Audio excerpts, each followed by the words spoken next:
नमस्कार, मैं ओमन शुक्ला, आप देख रहे हैं वीके न्यूज एमपी। कांग्रेस विधायक आरिफ मसूद को फ्रांस के राष्ट्रपति के खिलाफ जहर उगलने और धार्मिक हिंसा भड़काने के मामले में अग्रिम जमानत मिल गई है। सरकार ने इस पर जमकर कार्रवाई की। पहले तो उसके अवैध ठिकानों को ध्वस्त किया, फिर इसके खिलाफ गैर जमानती वारंट जारी किया, लेकिन अब इसको जमानत मिल गई है। सरकार का शिकंजा कसने के बावजूद भी मसूद है कि सुधरने का नाम ही नहीं ले रहा। दरअसल अग्रिम जमानत पर छोड़ने के बाद आरिफ मसूद अपने विधानसभा क्षेत्र के कांग्रेस दफ्तर गया। वहां पर इसका चंदन टीका लगाकर फूल मालाओं के साथ जमकर स्वागत हुआ। स्वागत ऐसा था कि मानो ये कोई जंग जीत कर आया हो, ना कि बेल पर छूटकर। कार्यालय पर लोगों का जमावड़ा ऐसा था कि मानो नेताजी ने बेल लेकर कोई तीर मार दिया हो। इस भीड़ ने सोशल डिस्टेंसिंग की ऐसी धज्जियां उड़ाई कि पूछो मत। ये लोग बिना मास्क के एक दूसरे पर चढ़े जा रहे थे। इनको शायद लग रहा होगा कि हमारे नेताजी जेल जाने से बच गए तो हमें कोरोना से मरने से भी बचा लेंगे, लेकिन शायद वे भूल गए थे कि कोरोना किसी का सगा नहीं।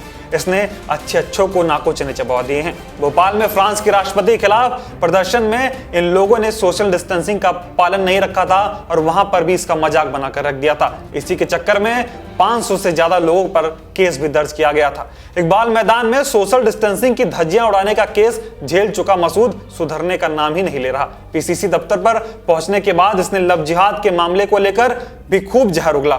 इसने कहा कि मैं लव जिहाद पर बनने वाले कानून का विरोध करता हूं। हम मोहब्बत करने वाले हैं और सरकार नफरत करने वाली।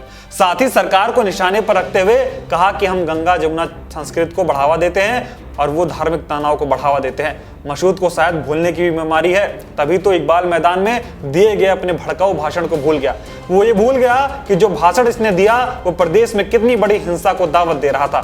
मसूद यही नहीं रुका, उसने अपनी सफाई में भी बहुत कुछ कहा। इसने कहा कि मैंने पहले ही कहा था कि मुझ पर गलत केस लगा है। मुझ पर पहला केस लगा था तो मैं खुद ही थाने गया था, मुचलके पर छूट गया था, पुलिस को बताकर बिहार गया था। फरार तो कभी हुआ ही नहीं, सभी के संपर्क में रहा। उसके बाद मेरे पीछे एक केस लगा दिया गया। उसका मानना है कि उसके साथ राजनीतिक दुर्भावना से यह काम किया गया है। साथ ही कहा कि हम पीछे हटने वाले नहीं, न्याय पर विश्वास है, न्यायालय जो भी फैसला करेगी हम उसे मंजूर करेंगे। खैर, मसूद ही नहीं, कोई भी हो, जब सरकार या अदालत के चक्कर काटने पड़ते हैं तो सुर सबका बदल जाता है। आरिफ का भी बदला, लेकिन उसका जहर अभी भी कम नहीं हुआ है। खैर, मसूद के बयान और कल पीसीसी कार्यालय पर जो कुछ हुआ उससे साफ है कि मसूद सुधरने से रहा, लेकिन उसको ये समझना चाहिए कि अगर नहीं सुधरा तो शिवराज सरकार के कानूनी शिकंजे से बच नहीं पाएगा। इस वीडियो में इतना ही। मध्य प्रदेश से जुड़ी तमाम खबरें देखने के लिए देखते रहें वीके न्यूज एमपी। धन्यवाद।